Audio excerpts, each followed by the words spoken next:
Antes do vídeo começar, você já desce aí, já deixa o seu like, já se inscreve no canal para você não esquecer durante o vídeo e para ajudar a causa da divulgação científica. Desenvolvidas separadamente para separadamente, isso. Muita gente não entende isso, mas a ideia de inteligência artificial, ele nasce mesmo na ficção científica lá nos anos 50, a ideia de autômatos, a ideia do robô, o filmes como Metrópolis, das três leis da robótica. São várias formas de tentar imaginar o que seria Frankenstein, por exemplo. Seria as várias ideias de o que seria um organismo não feito por Deus, por exemplo, como aqui a definição que todo mundo tinha, o que ele faria. Feito pelos próprios humanos. Exatamente. Se a gente seria capaz de replicar isso, né? Isso.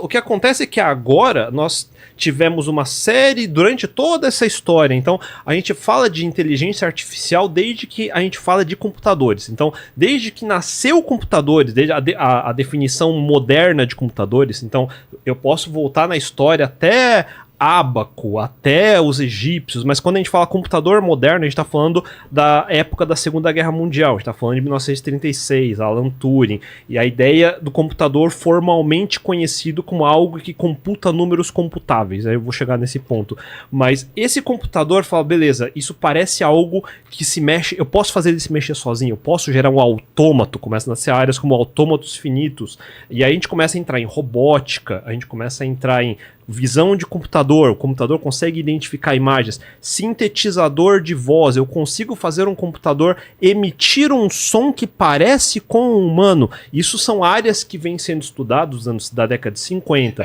60, Tem o teste 70. de Turing que eu acho que hoje nem se aplica mais, essa ideia do teste de Turing. Não, né? porque o teste de Turing é facilmente quebrável, na verdade. Só para explicar para quem não sabe o que é teste de Turing, como você explicaria? Que seria digamos que eu fizesse perguntas para alguém que tá atrás de uma parede. Que eu não tô vendo. Que eu não tô vendo. Então, se ela conseguir me enganar com respostas e eu achar que é uma pessoa, ela passou o teste de Turing. Mas isso seria hoje facilmente. É que o teste de Turing ele é mais uma brincadeira, vamos dizer assim, do que de fato um teste de verdade. Ela não foi feita para provar nada. Entendi. Mas o que significa que a gente hoje chegamos num ponto, e o ponto que a gente chegou foi em 2017 especificamente. Então, existem datas assim. A data específica é 2017, foi o lançamento do paper que saiu do Google, das pesquisas, Attention is All You Need, que define uma arquitetura que nós chamamos de Transformers. Então, dentro da área específica de redes neurais, que é uma sub-área de inteligência artificial, que nem eu falei, visão de computador é uma área, voz sintetizada é uma área, e existe uma área que é redes neurais. Dentro de redes neurais existem arquiteturas. Existe O que é uma rede neural? O que é uma rede neural? Isso é tão difícil de explicar que eu vou... Perdão a todos os PhDs que estão assistindo, mas eu vou ser obrigado Os 3 que estão vendo. Isso. Porque sempre vai ter aquele cara, não, eu sei que no paper não foi assim que estava descrito, mas eu não vou entrar em nenhuma equação. Imagine o seguinte, imagine que a única coisa que você tem na sua mão é uma caixinha de fósforo e palitinhos. E eu quero que com essa caixinha de fósforos, esses palitinhos, você consiga replicar quaisquer imagens do seu cenário aqui agora, por exemplo. Eu tenho infinitos palitos? Eu posso ter quantos palitos eu quiser. A quantidade de palitos, eu vou definir um nome para você já. Mas digamos que, como você faria? Você poderia ir girando um fósforo, conectando uma no outro. Acho que todo mundo está assistindo consegue imaginar que eu consigo manipular essas palitinhos para fazer uma imagem muito próxima ao seu quadro, aqui, a tudo que a gente está olhando, certo? Ela não vai ser idêntica, mas vai ser parecida. Eu posso dar o nome a esse palitinho, eu estou representando uma equação. Eu posso fazer equações, e aí um gráfico, né? Que é uma reta, que nem um palitinho. E eu posso manipular essa equação e ficar rotacionando, movendo. Então, isso é uma equação que eu posso fazer. E se eu der o nome nesse palitinho de neurônio? É bem grosseiro. Tá bom. É como programadores são péssimos de dar nome para as coisas, e a gente chama esse palitinho de neurônio. Agora, se eu tiver série de palitinhos, uma série de neurônios, em múltiplas camadas, que é o que a gente chama de camadas de rede neural, eu posso sair de um problema que é, vamos tentar replicar aquela imagem só usando palitinhos, eu consigo chegar muito próximo dado tentativas suficientes, palitinhos suficientes, para conseguir chegar e movimentar esses palitinhos de tal maneira que eu chegue numa imagem parecida. Toda vez que eu modifico um palitinho de posição, rotaciono, movo, eu chamo isso de um parâmetro. Tá. Eu posso chamar isso de um parâmetro. Um comando que eu dei para ele fazer isso. Especificamente um parâmetro. É Tá. um peso ou alguma coisa que modifica a posição desse Tá. palitinho para que ele possa encaixar no desenho. Esses parâmetros é o que toda a rede neural hoje da OpenAI, ChatGPT, Cloud AI, todos eles falam, temos um modelo treinado com 300 bilhões de parâmetros. E muita gente associa errado falando, nossa, o cérebro humano tem 300 bilhões de neurônios, portanto chegamos à igualdade dos modelos. Não. Não é assim. Não é assim. Esses parâmetros são só esses numerozinhos para gerar os palitinhos para fazer esses desenhos que eu acabei de pedir. E esses numerozinhos são treinamento. O número que gera para girar o palitinho, para fazer cada um dos desenhos, esse é o treinamento que eu guardei num banco de dados chamado modelo, que tem 300 bilhões, 100 bilhões, 10 bilhões de parâmetros, depende de quantos objetos eu quero usar para treinar, por exemplo.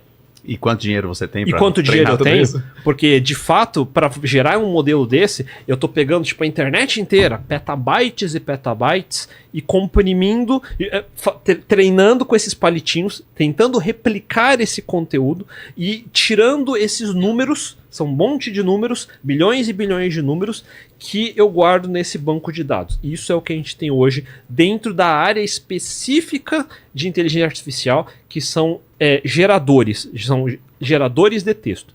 E se eu for descer mais ainda para terminar essa primeira etapa, a melhor forma de você imaginar um chat GPT, sabe o tecladinho do celular, que ele tem um autocomplete, você coloca uma Sei. palavra e ele tenta adivinhar. descobrir a próxima? Isso é o primórdio de um chat GPT. Essa é a sopa primordial de um chat GPT. Entendi.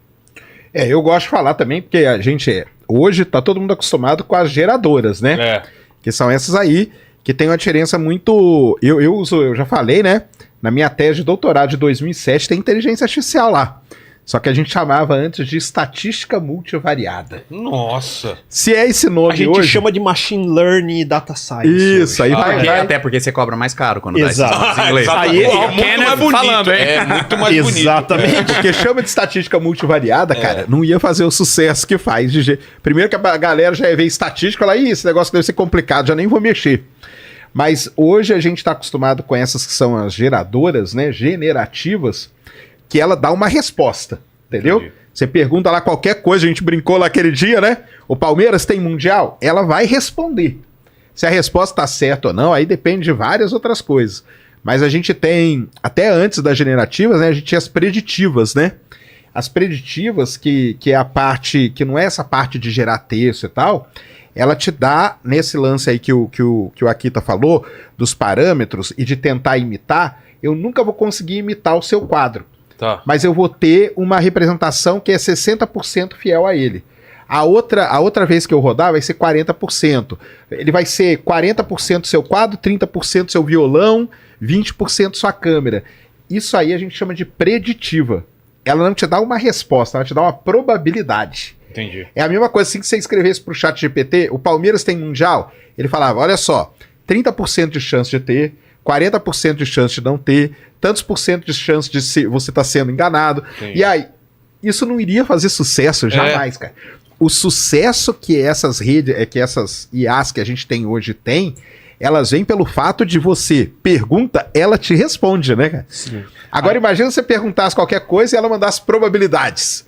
Aí você que se vira com a probabilidade, entendeu? Então, Que é, por exemplo, previsão do tempo. É uma probabilidade. Tem 40% de chance de chover amanhã. Que é o que falam, né? É. Você sai de guarda-chuva ou não? Aí é uma decisão sua. Exato. Eu vou tomar uma outra decisão, ele outra. E eu não posso reclamar depois pro Não pessoal. pode. Falando, Ele não, errou. eu te dei Não a errou. pauta pra ti. É. Entendeu? Agora, uma coisa é chegar, chat GPT, amanhã chove, ele vai falar, sim, amanhã vai chover. Aí você leva guarda-chuva e não chove, aí você pode ir atrás do chat GPT e pegar ele, entendeu? Mas aí tem um grande lance. Na verdade, a maior parte de tudo que é IA é de fato probabilístico.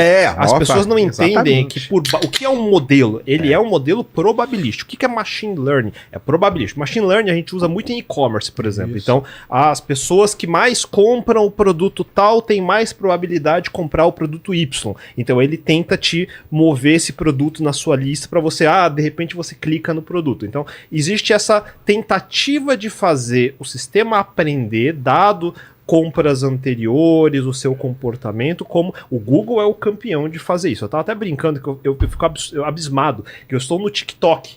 Não estou no TikTok, na verdade. Eu estou fazendo qualquer coisa, conversando com a minha namorada e falando, a gente podia falar sobre o aspirador de pó Dyson. Pronto, na hora. Eu juro, não é nem uma brincadeira mais. A gente abre o TikTok e a primeira coisa que o desgraçado me mostra é a porcaria do Dyson. Então, existe toda uma tecnologia que faz parte do guarda-chuva IA, que já é usado há décadas. A gente só não chama de IA, não é tão sexy. É só estatística, probabilidade. Porque no coração, cara, na alma de todos esses algoritmos, o que você tem são modelos estatísticos. Modelos estatísticos. É estatística, lá no fundo, se você for entrando, até nas redes neurais, né, a base das redes neurais são coisas de estatística. Eles estão cuspindo números. Mas, Fábio, eu te interrompi para você explicar o que era rede neural quando você estava num pensamento maior. Você estava vindo lá de trás e você parou em rede neural. O que você ia continuar a partir disso? Então, uma rede neural, aí vamos ser um pouquinho mais formal só. Tá. Imagine que existisse uma forma universal de resolver qualquer problema. No caso, problema matemático, mas que a gente pode representar as coisas do mundo real como matemática, então, teoricamente, representa tudo. Então, uma tentativa de fazer isso é o que a gente chama de redes neurais. Rede neural, dado uma certa quantidade de inputs ou treinamentos, eu tento parametrizar, ajustar esses várias engrenagens para ela cuspir um modelo para que toda vez que eu faço uma pergunta similar, ele me devolva uma resposta parecida com o que eu treinei. Então, ela hoje em dia, para fazer contas, por exemplo, então na escola você teve que decorar 500 equações, não sei se decorou, passou, não passou. Decorei na época, decorei. Né? Hoje eu não lembro. Decorou, mas na época, bem no dia você decorou. Antes até após, com conta, DD, gente, para perante posto, sem V igual a V0, S igual a S0. Preposições, tudo isso. Tudo isso você decorou. Então, imagine que existisse uma máquina que eu não precise decorar nenhuma delas e ela deriva todas essas equações. O que é derivar? Vamos lá. Digamos que eu não preciso saber decorar essas equações. Tá. Eu consigo resolver a conta sem precisar dessas equações. Só que para fazer isso, aí eu tenho um trade-off. Se eu sei a equação, basta plugar os números na equação e ele me cospe a resposta. Se eu não sei a equação, eu tento medir uma série de...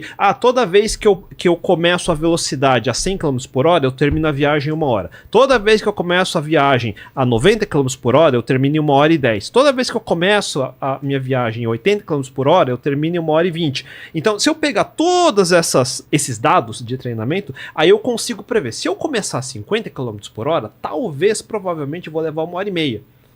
Ele não sabe a equação, mas dado esses dados que eu dei para ele, ele fica ajustando os parâmetros e ele chega na resposta próxima, parecida, entendeu? Do jeito antigo, eu precisaria dar a equação. Eu precisaria programar essa equação. Mas e se eu não precisasse? E se eu só medisse as respostas, eu fico tentando, meço as respostas e falo, toda vez que eu tento 1, vem 2. Toda vez que vem 2, tem 4. O que você deriva disso? Então, essa rede neural, ele vai ajustando esses numerozinhos, e aí toda vez que agora eu faço uma pergunta que eu não treinei ele ainda, da velocidade que eu não treinei, 20 km por hora, quanto tempo você acha que vai levar a viagem? Ele vai cuspir muito próximo do que seria se eu tivesse jogado na equação. Não quer dizer que vai ser exato. E depende da qualidade desses dados de treino. Esse é ponto crucial. Mas a rede neural em si é um resolvedor de problemas universal.